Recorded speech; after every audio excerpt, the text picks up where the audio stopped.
Ranipur reporter मदद अली सोलंकी तालीम जे बहितरी लाइ सिंध हुकूमत बहितरीन कदम खणिया। तालीम मुकम्मल मुफ़्त सोलर सिस्टम समेत ॿियूं सहूलियतूं मुहैया कयूं पर घर वेठल ॿारनि खे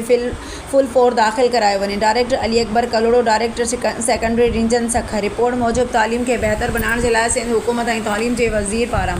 बहितरीन कदम खणी रहिया आहिनि जीअं आम ग़रीब ॿारनि खे मुकम्मल मुफ़्त तालीम मिली सघे। उन सिलसिले में सॼी सिंध अंदरि जागरूकता रैलियूं कढी आगाही मुहिम हलाए रहिया आहियूं जीअं शऊरमंदनि ताईं पैगाम पहुचाए सघिजे। अहिड़नि ख़्यालनि जो इज़हार डायरेक्टर प्राइमरी तालीम जे Ali Akbar Kalhoro Sukkur, director schools education elementary secondary higher secondary region Sukkur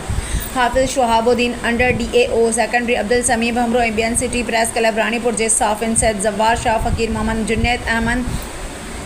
Asad Wasan, Mujeeb Jodo, Sher Mohammad Solangi, senior साफ़ी मियाँ एजाज़ अली अब्बासी सां गैर रस्मी गुफ्तगू कंदे चयो त सिंध हुकूमत ऐं तालीम जे वज़ीर सैयद सरदार शाह जे हुकुम ते तालीम जी बहितरी लाइ सॼे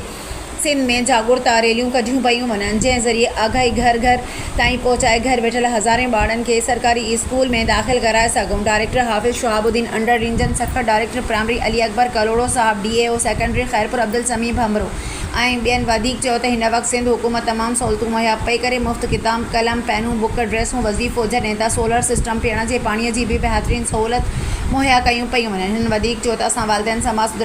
सुधारकनि खे गुज़ारिश था करियूं त ॿारनि खे सरकारी स्कूल में दाख़िल कराइण में मदद कई वञे।